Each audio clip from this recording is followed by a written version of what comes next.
Getting a haircut can be an unpleasant experience for many of us on the spectrum. There are a lot of potential sensory issues that can overwhelm us regardless of our age. In this video, I'm going to break down many of the sensory challenges an autistic may encounter when getting a haircut.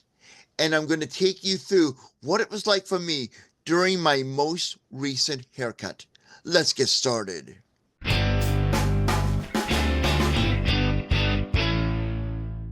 Hey, Define Yourselfers, I am Chris Mitchell from theconfidentautistic.com. If you're new to my channel, welcome. I know there's millions of billions of choices out there that you could be watching right now, but you chose mine, and that really means a lot to me. I sincerely mean that. I'm an autistic adult, late diagnosed, an advocate for autistic adults, and a digital creator empowering other autistic adults and the entire world to embrace autism confidently. Now, if this resonates with you, please consider supporting our channel. You can show your support by liking, sharing, and commenting on this video. But the best way you can show your support is by subscribing to this channel. And when you do that, please do not forget to ring the bell to be notified of new videos and when I go live. There are four major sensory challenges we autistics face when getting a haircut. The first is sight. When you get a haircut, you're going to be in an environment that you're not frequently in. Most people do not get haircuts every single day. So it's going to be a different environment. It's going to have a lot of light in there so the barbers or hairstylists can see what they're doing. There could be a lot of items around, clippers, scissors, hair lotions, shampoos, and other items around you that may overwhelm if there's too much of them around you and you're more better off. I know that's not really grammatically well put, but you are a person that does better with less clutter. You're more of a minimalist. The second sensory issue that can be a challenge for us autistics during a haircut is sound. And I think of all the four, this may be one of the most challenging. It is for me. I can say that about myself, truthfully. When I'm getting a haircut or when anyone's getting a haircut, you're going to hear a lot of sounds. You're going to hear the buzzing of razors, maybe the clicking of scissors, uh, people having conversations back and forth, a radio playing in the background, music playing, maybe TV's playing in the background. Maybe even some people in the waiting area, you're going to hear the audio of whatever they're doing on their electronic devices, the tablets, the phones. They could be playing, kids could be playing a game, adults could be playing a game. They could be watching a movie, they could be watching a YouTube video. Heck, there could be somebody right now in a barbershop getting ready for a haircut, nervous, on the spectrum watching this video right now. And if you are, hi. Let me know if you're watching this. I would love to know if somebody actually watches this right before they get a haircut while they're waiting for their haircut. That would be cool to know. Just a little thing that I don't know. I get obsessed about. Forgive me, but there's a lot of sounds you could be hearing. That's the point of this. There could be a lot of sounds going on. Occasionally, you're going to hear the sound of a vacuum as one of the hairstylists or barbers vacuums up all the hair that fell on the floor from their last client. So there's going to be sounds that's going to be probably an accurate word. It's kind of graphic, a little graphic, that would maybe assaulting your senses, attacking them. That's a better word. Let's go with attacking. Yeah, let's use that one. There's also smells. That's another sensory challenge you may face. You may smell the smells of other people's perfume, cologne, aftershave, any hair treatments that they use while you're there. Yeah. Gels, creams, shampoos. There's going to be a lot of smells at a barbershop. And these, for some of us, can be very triggering and cause us to feel overwhelmed and could contribute to a shutdown or a meltdown. And finally, the sensory issue of feel or tactile sensations. You're going to feel someone cutting your hair. You're going to feel a razor cutting your hair, scissors cutting your hair, someone touching you, that gown touching you, maybe the cord from the razor gently touching the back of your neck or your shoulder, that's going to be a tactile sensation that could cause problems for you, especially if that's one of your sensory triggers, the sensation of feel a tactile sensation. Now, if I missed one, a sensory challenge that you encounter when getting a haircut, please share it in the comments. That's a great way for me to learn more. I'm always wanting to learn more about autism. So when I talk to other people about autism and talk to the world about understanding autism, I can be the most informed advocate that I possibly can be. So please share anything that I do forget in these videos. I truly do appreciate them. Now, before I share with you my most recent haircut experience, I want you to understand why I'm sharing this. I'm not sharing this to say that I can handle a haircut better than you. It's not a competition. By me sharing this story, it's only exhibition. Please, no wagering. And the point that I want to make with this is we're all different. There's a quote, and I gotta memorize who it's attributed to. I don't know the person's name right now. My apologies for that. But it goes like this, and I think it's the best way you can sum up autism. When you met one autistic person, you have met one autistic person. We're each different. Every one of us is going to respond to haircuts differently. Some, it will be a very traumatic experience. Others, hey, no problem. It's a little bit of annoyance, but I can handle it. Or some may even say, doesn't bother me that much at all. I'm fine with it. It's fine. No matter where you're on the spectrum, that's why it's called a spectrum. So many different types. Well, everyone's experience is valid. There's no judgment here. But I'm just sharing with you my experience. And so you kind of get an idea of what it's like and see how we connect and how we're different and hopefully help you feel validated that you're not the only one who struggles with haircuts. So it's been a few months since my last haircut. My hair is getting long and starting to bother me. And when I say starting to bother me, it's getting long in the front where I'm constantly having to brush it out of my way, or it's hangling, that's a new word, isn't it? Hanging down and getting into my eyes where I'm having to look through my hair to see things. But at the same time, it was becoming a STEM toy for me. What I mean by that is the long hair in the back and over my ears, I get to play with and run my finger through, and that helped soothe me when I was feeling anxious. Now, for me to get a haircut, I must make an appointment with my barber hairstylist. I'm not sure which she prefers to be called, but her name is Jenny. Since I need to get there before the place gets busy, see, Jenny starts working with clients before any of her other associates or anyone else at the place that she works starts working with clients. So I need that first appointment of the day, first or second appointment of the day. And for me to get that appointment, I had to book my appointment about 8 days out from when I sent her my text message requesting to schedule an appointment with her. And that's okay because that is so important to me to be the first, and not because of an ego rush, but one of my sensory triggers, and I talked about this in other videos, is sound. Sound really drives me up a wall. Now, on the day of my appointment, I made a particular choice. I chose to wear a autism t-shirt. And the t-shirt had the word autism, it's a blue shirt, word autism upside down, and underneath it, it read, a different way of seeing. And I chose to wear that for a purpose. I wanted to use that shirt to signal to Jenny that I was on the spectrum. Although this was my fourth haircut with her, I had never told her I was autistic. Instead of wearing my big blue headphones, which I always had to take off for a haircut, I decided that day I would wear tiny Bluetooth earbuds in hopes that Jenny could cut my hair around the earbuds. I was in Jenny's chair listening to some calming music when Jenny informed me that I had to take them out so she could cut my hair. Now, I had two choices, sir. I could either comply and get my hair cut done, or get up and go home.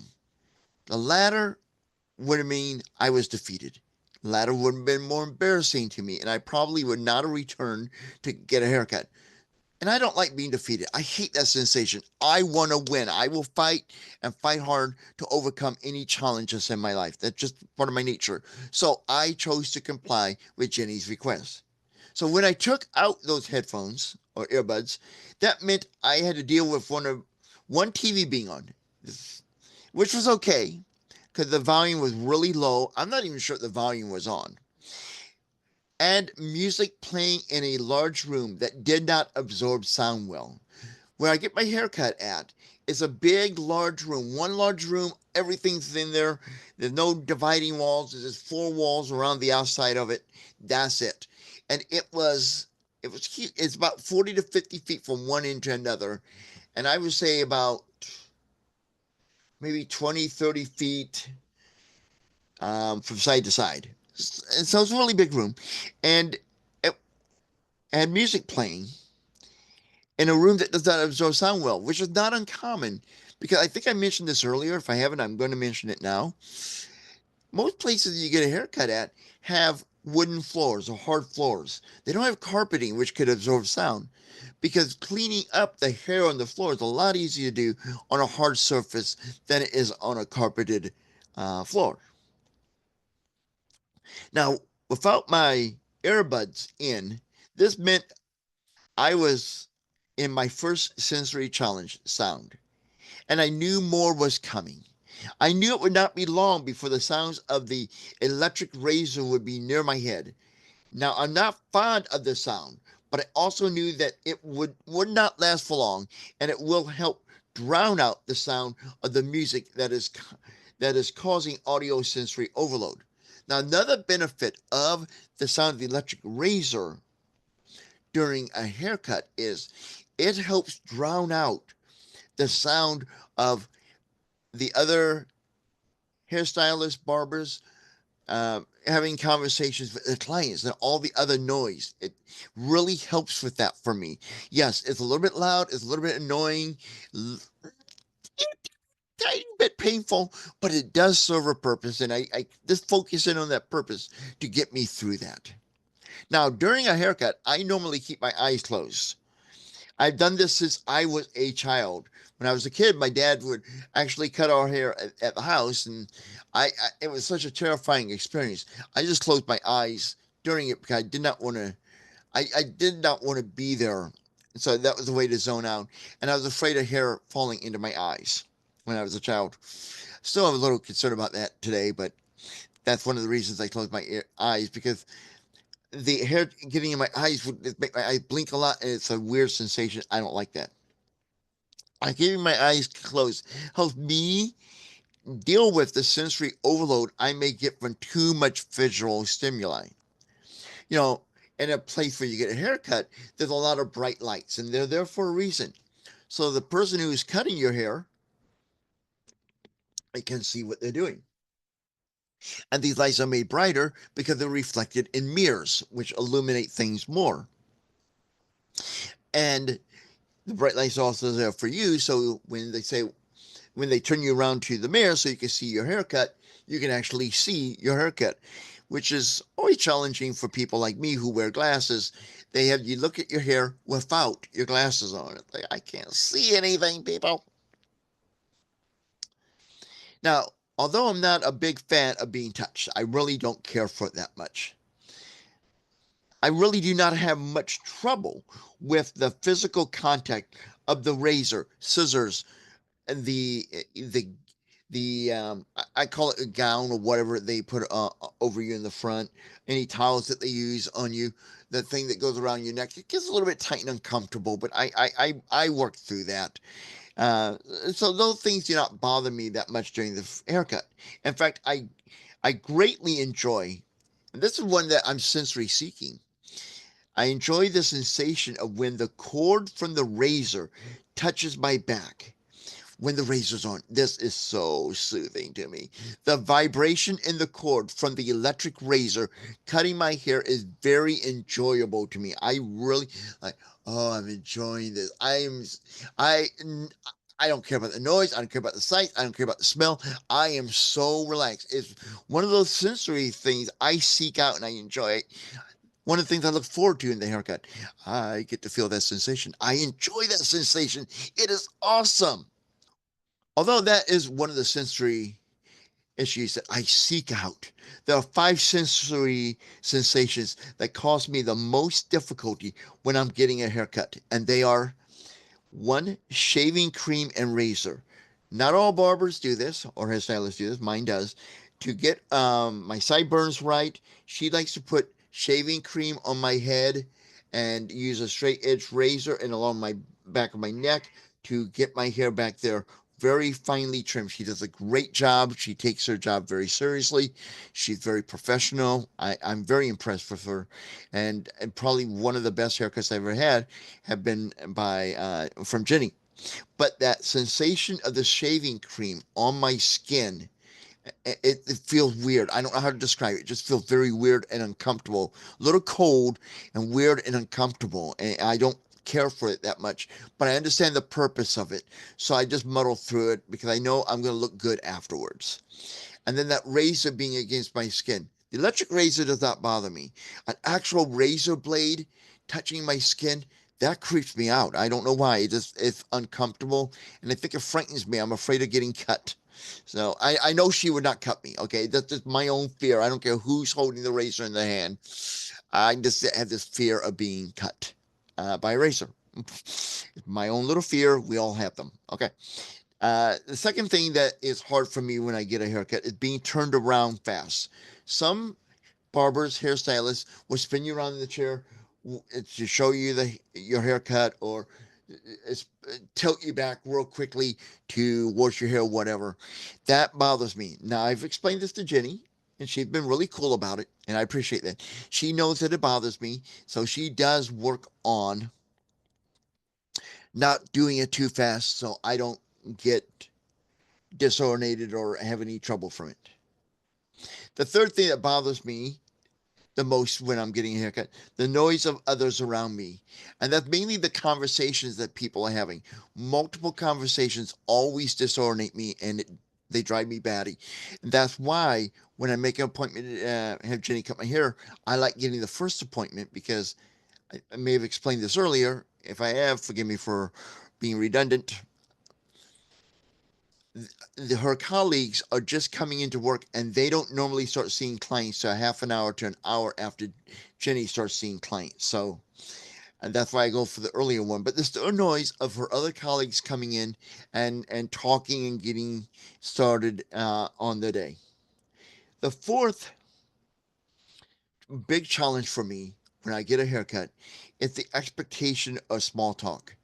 And maybe it's not the expectation. Maybe it's not really an expectation, but I kind of feel I need to be doing that because other people in the room are doing that. When my wife gets a haircut, she and the stylist, barber, have a wonderful time. My wife is great at small talking with people. I see other customers doing that. I see other hairstylists and barbers small talking. I very rarely small talk with the person cutting my hair. I'm not comfortable with small talk. I don't know what to do or how to do it and all. And then when I'm there and I'm seeing other people do that and I don't and I can't, I feel inferior. It bothers me. It really is one of my biggest struggles. And the fifth thing that is a very big challenge for me that gives me a lot of anxiety is the bill. Now, Jenny is affordable. Okay, she's a wonderful person. She's very affordable. The problem is when I first started getting haircuts on my own in the 1990s, late 80s, 90s, mid 80s, a haircut was $5, $6, and then before the tip. Now it's over $20. So it's not that you know Jenny is overpriced. She's not. She's comparable with everybody else that cuts hair. It is the fact that it's more expensive than it was 30, 40 years ago. I'm cheap. Okay. My dad always said I was like Jack Benny. I really am cheap. Jenny did an excellent job. Since my previous haircut, I had an epic meltdown over a political sign in our front yard, and I took a pair of scissors and made some unflattering cuts to my hair. And when we explained that to Jenny, because she noticed that during the haircut, that was our opportunity to tell Jenny that I'm autistic. So Jenny now knows that I'm autistic. The shirt really did not help, because here's the problem with the shirt. It was a chilly day, so I wore a jacket over the shirt. So I get there. I take off the jacket. I sit down in her chair, and then instantly she puts that gown over me. She did not see the shirt. It was a nice idea on paper. It really did not work. And you cannot always assume people are going to read the shirt and make the connection to the message. Okay? If you want to share your autism with someone, you have to share it verbally. You have to advocate for yourself. So she did a great job knowing what I did to my hair. She spotted it, and that opened up the conversation. And I explained to her what I did and why I did it, and all. And she did a great job of cutting my hair. And I'm going to use the phrase styling my hair to a way that any of the areas that are still really ultra short are covered up. So you can't tell where I whacked some hair off during my most recent epic meltdown. So Jenny did a great job of working around my damage and styling my hair in a way that my assault on my hair was unnoticeable. Not to mention, she preserved my trademark curl. I don't know how well it shows on the camera here, but I have a little curl. It's kind of hidden because of the bill of the cap. But I have this curl that comes down, makes like a little apostrophe, I think it is. Maybe a backwards apostrophe. Anyway, it makes a little apostrophe there. I've had it ever since all my life. I have a little curl. And my fourth grade teacher, Mrs. Vitale, wonderful teacher. I had a lot of trouble in school, behavior issues and all, and she spent extra time with me. And whenever she put a happy face on my paper, she always drew up that little curl. So since fourth grade, that's been like my trademark. And I don't like people messing with my curl. So Jenny is real great at shortening my curl, but not cutting it off, because the natural idea for a barber is make everything nice and even in the front. I don't want that even. I want that curl there. Jenny does a wonderful job on it. I can recommend Jenny to anybody who wants to get a haircut. Now it is your turn. Share in the comments your experiences getting a haircut. Any challenges you have. How do you manage getting that haircut with any sensory issues you experienced during the process? Share those thoughts in the comments on this video or in the discussion in our Facebook group, Autistic Adults Embracing Autism. Now, I may not reply to every single comment that is posted, but rest assured, I do read each and every comment that comes through, because what you're saying means a lot to me. You took the time to listen to me, to watch this video and hear what I had to say. I owe you that same courtesy by reading each and every comment that you all post. And I take that very seriously. And I'm very honored by all the wonderful comments that you guys have left on the channel, all the compliments, all the encouragement. It really does mean a lot to me.